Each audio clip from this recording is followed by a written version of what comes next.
लीजिए सुनिए सूर्यकांत त्रिपाठी निराला के लिखे उपन्यास अलका का भाग 10 मेरी यानी समीर गोस्वामी की आवाज में।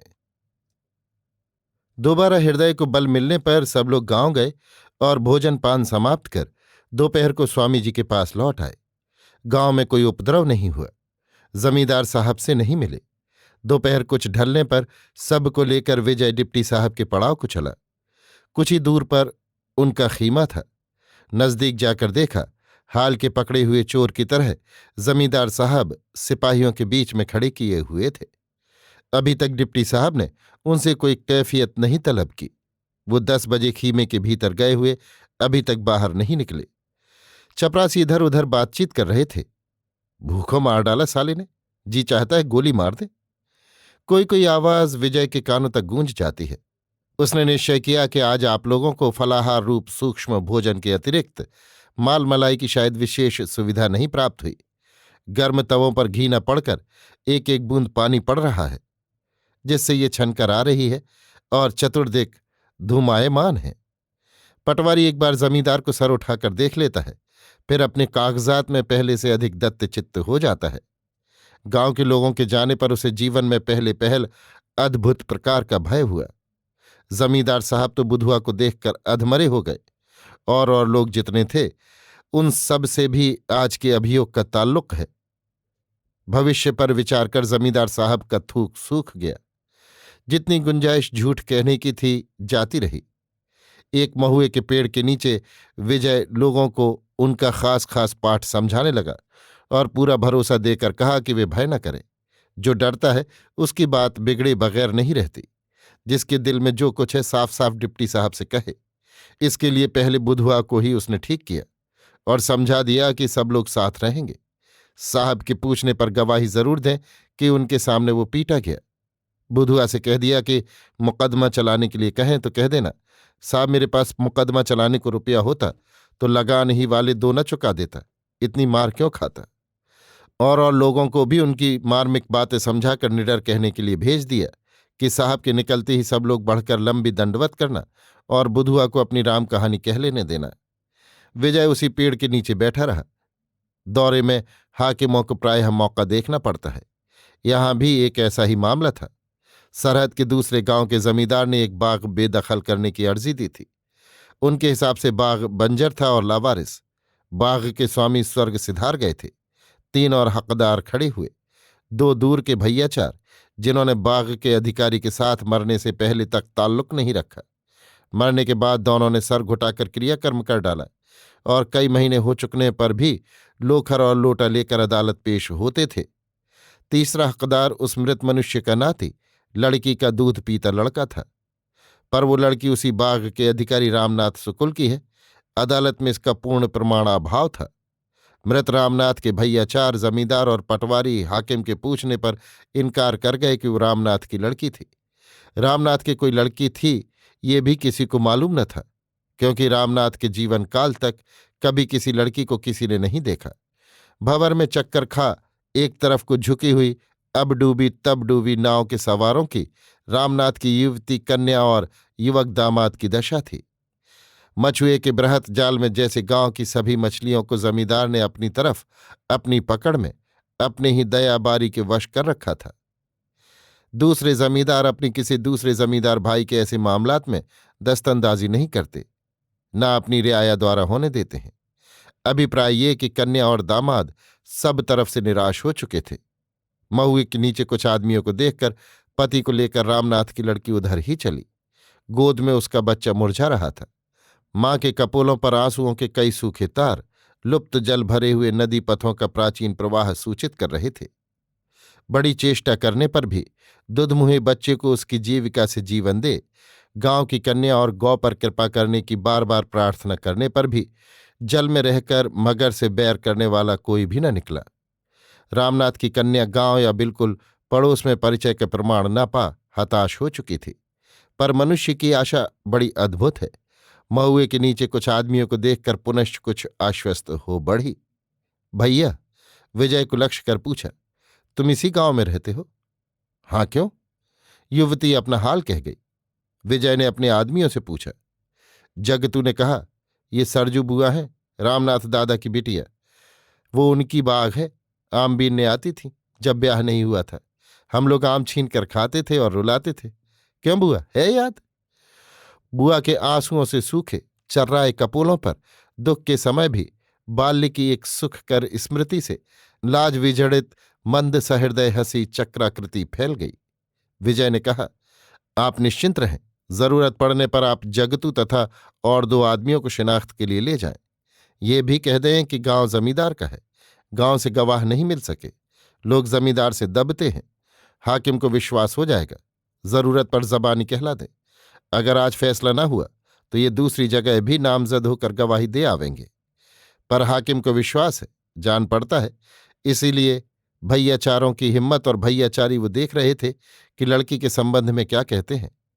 अब आपका लड़की होना साबित होते ही उन सब का मुकदमा हारेगा और बाग बेदखल होने लायक हैसियत से गिरा हुआ नहीं, ये तो हाकिम खुद मौका देखकर समझ जाएंगे। बाग खूब भरा है ना? भरा?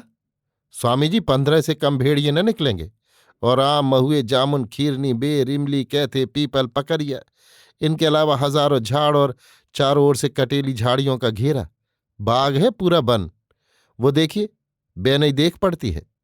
जगतू ने उंगली उठाकर बाग दिखलाया। बुधुआ इन बातों से दूर पूरी एकाग्रता से साहब के निकलने की प्रतीक्षा कर रहा था। मन ही मन वो कितने बड़े प्रतिशोध के लिए तैयार था। ऐसा मौका उसे कभी नहीं मिला। आज जमींदार साहब से आंखें मिलाते हुए वो बिल्कुल नहीं डरता। वो निर्दोष है। फिर भी उसके हृदय ने कितने बार एकांत में अपने दुर्बल तार झंकृत कर कर शक्तिमानों से उसे निरस्त रहने की सलाह दी है। ये सब स्मरण, सब दौर्बल्य एकत्र हो वाष्प के मेघों की तरह पूर्ण प्राबल्य से सूर्य को घेर कर उसे समझा देना चाहता है कि तपन के विरोध में सिक्त करने की वो कितनी शक्ति रखता है। डिप्टी साहब को मौका देखने के लिए जाना था। जमींदार साहब ने किस प्रकार स्वागत किया था, इसका प्रमाण भी उन्हें दूसरे दिनों की तुलना में आज का भोजन दे चुका था।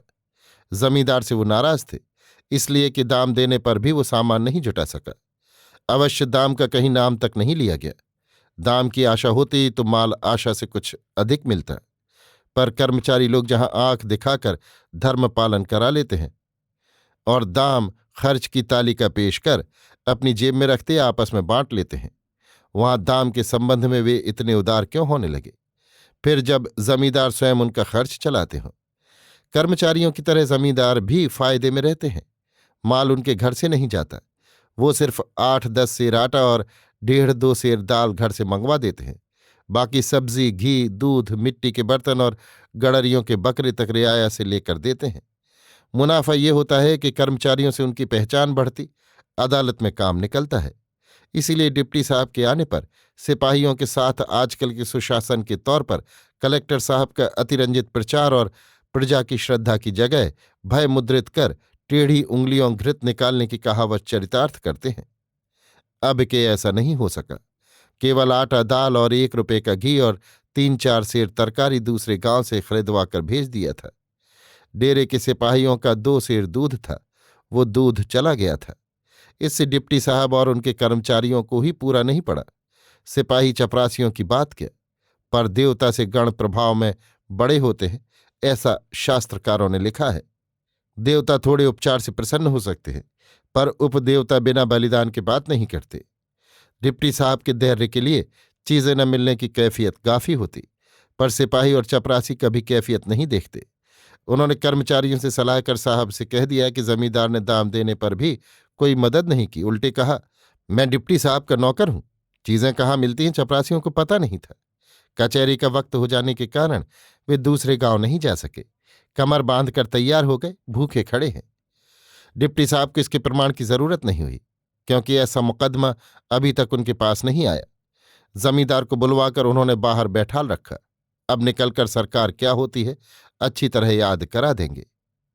डिप्टी साहब अपने खीमे से निकलकर 20 कदम बाहर आए थे कि सिपाहियों के रोकने पर भी गिड़गिड़ाता हुआ बुधुआ पैरों पड़ने के लिए जमीन पर लंबा होकर एक हाथ से खुली पीठ के बरारे दिखाकर रोने लगा। डिप्टी साहब को उसकी दशा पर दया आ गई। स्नेह स्वर से उसे अभय देते हुए रुककर रोने का कारण पूछा। बुधुआ और फफक फफक कर सांत्वना से उच्छ्वसित हो रोने लगा। डिप्टी साहब परीक्षा की दृष्टि से पीठ के बरारे देखते हुए स्वयं बोले, किसी ने मारा है इसे? इस उच्छ्वास से रोते हुए रुक रुक कर बुधुआ ने कहा, जमींदार कृपानाथ ने 2 रुपए बाकी लगान के लिए मारा है। अब तक विजय तथा और लोग जो अपने अपने मुकदमे या दर्शक की हैसियत से गए थे एकत्र हो गए।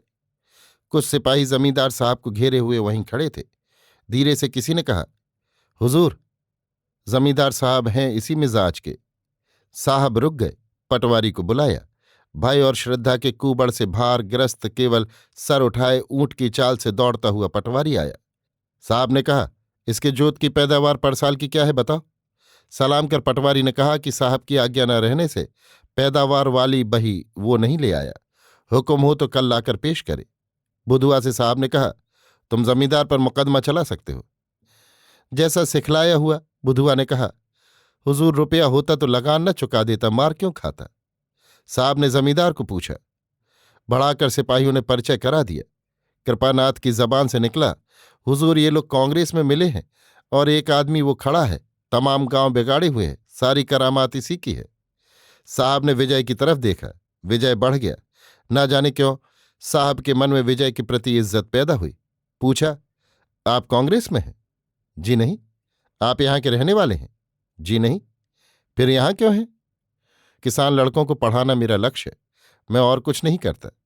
जो भीख गांव से बाहर मुफ्त जाया करती है उसके 2 अन्नी से भी कम में मेरे जैसे 3 शिक्षकों की गुजर हो सकती है। केवल भोजन कर गरीबों को शिक्षा देना मैंने अपना लक्ष्य कर लिया है। साहब ने आपाद मस्तक विजय को देखा। आप सन्यासी हैं? पूछा। जी हां, ये काम अब तक सन्यासियों के ही हाथ रहा है, जो कम लेकर ज्यादा देते रहे। आप कहाँ तक पढ़े हैं? मैं बंबई विश्वविद्यालय का ग्रेजुएट हूं। डिप्टी साहब नौजवान थे, हाल ही कॉलेज छोड़ा था। तब तक विद्या और विद्यार्थियों की प्रेम वर्षा शासन समुद्र में मिश्रित हो लावणाक्त न हुई थी। प्रेम से पास बुला विजय से गांव के इस उपद्रव का कारण पूछने लगे। विजय ने जमींदार की चिट्ठी निकाली। बुधुआ के हटाने का मार ही कारण है कि साहब के पास प्रमाण न पहुंचे। सुझाया। काट पर डांट ऐसी बैठ रही थी कि साहब बिना विश्वास किए रह नहीं सके। फिर चरण, छक्कन, घसीटा, पलटू आदि को बुलाकर रसद का छिपा रहस्य समझाया। रियाया पर होते हुए ऐसे ऐसे अत्याचारों का उन्हें बिल्कुल ज्ञान न था। जिस विषय में उनके कर्मचारी तक सटे हुए थे उसका उन्होंने केवल ज्ञान प्राप्त कर लिया, प्रसंग न उठाया। चिढ़कर जमींदार के लिए आज्ञा दी, इसे हटा दो। सिपाहियों ने ब्याज समेत वसूल किया, यानी कुछ दूर तक कान पकड़कर घसीटा, फिर धक्के लगाकर रिस बुझाई। विजय से साहब ने कहा, आपके ऐसे कार्य के लिए मैं हृदय से आपको बधाई देता हूं। अगर कांग्रेस से आपका ताल्लुक नहीं। फिर साहब बाग की तरफ बढ़े। विजय अपने आश्रम की ओर चला। कुछ आदमी सरजू बुआ की गवाही के लिए रह गए। गवाही हुई और बाग की हैसियत बाग लिखकर साहब ने रामनाथ की नाती को ही वो हिस्सा दिया। गांव में चारों तरफ किसानों में विजय की जय वैजयंती फहराने लगी। जिन जिन गांवों में अभी तक किसी शिक्षा का प्रसार न हुआ था वहां वहां होना निश्चय हो गया। वहां के कई गांवों का विजय प्रमुख मनुष्य माना जाने लगा। जमींदारों ने रिपोर्टें डरकर न की कि डिप्टी साहब की स्वामी जी पर कृपा है, कहीं उल्टा फल न हो। विजय भी अपने निश्चय के अनुसार पूरी ताकत से शिक्षा के विस्तार पर लगा।